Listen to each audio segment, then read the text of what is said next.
L'Observatoire français d'apiologie, c'est une organisation qui agit pour la sauvegarde des abeilles. L'apitologie, c'est la science de l'étude du comportement des abeilles, de l'étude des techniques sanitaires, de l'étude des techniques d'élevage et de sélection. C'est essentiel pour pouvoir comprendre pourquoi aujourd'hui les abeilles disparaissent. Parallèlement à ça, il est absolument nécessaire de sensibiliser le public, de sensibiliser surtout les enfants, puisque tout ce que nous faisons, c'est pour garantir aux générations futures un monde meilleur.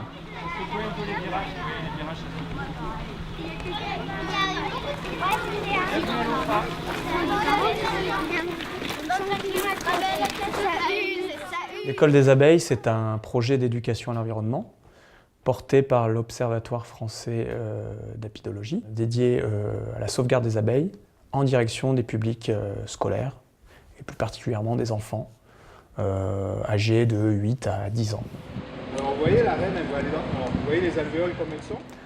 Concrètement, ça prend la forme d'ateliers de préparation avec leur personnel encadrant, sur lequel ils vont travailler sur la thématique de la protection de l'abeille. Alors on a fait une petite pièce de théâtre dans mon groupe et après d'autres groupes ont fait des flyers qui sont distribués à une autre classe.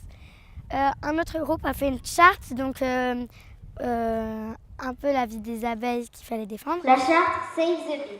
Ne pas trop cueillir de fleurs pour qu'elles puissent butiner et avoir du nectar dont elles ont besoin. Et un autre groupe a posé des questions à un apiculteur qui est venu dans la classe. Elle fait combien de millimètres? Combien de millimètres? Elle font 1 centimètre et quelques? Et ensuite, utiliser un deuxième temps pour faire un rendu, une restitution de tout ce qu'ils auront assimilé avec leur instituteur auprès d'un ambassadeur des abeilles.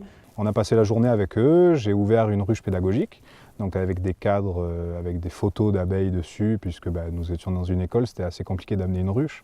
Et c'est pourquoi aujourd'hui nous les avons invités, et nous avons invité toute cette classe, cette même classe, à venir nous rencontrer aujourd'hui, et donc à voir ensemble comment se passe une journée d'apiculteur. Donc là, quand on ouvre une ruche, on enfume toujours l'entrée, c'est pour les prévenir. On va prévenir qu'on va un peu les embêter.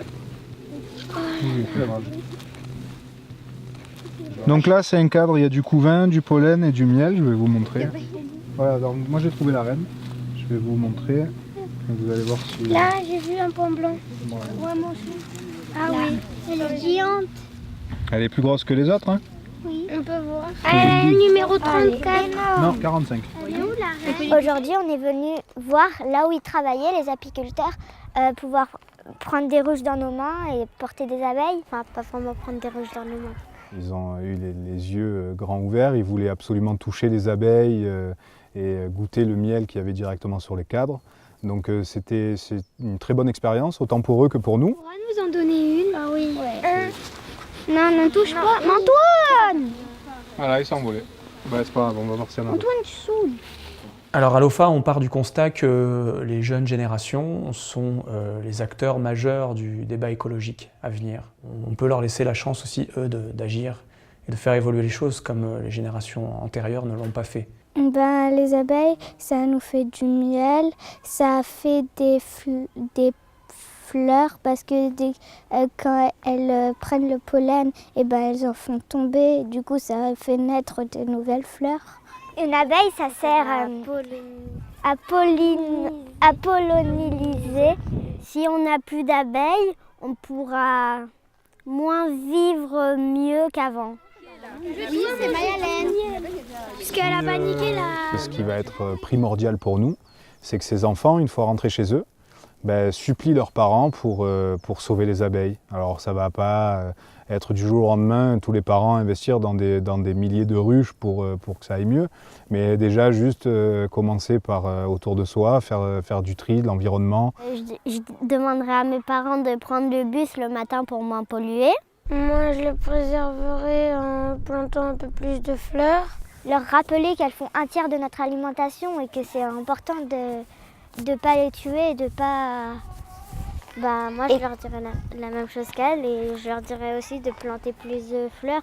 Comme ça, elles pourront plus polliniser la terre. Il ne faudrait pas qu'on les laisse mourir. voudrais qu'on les sauve.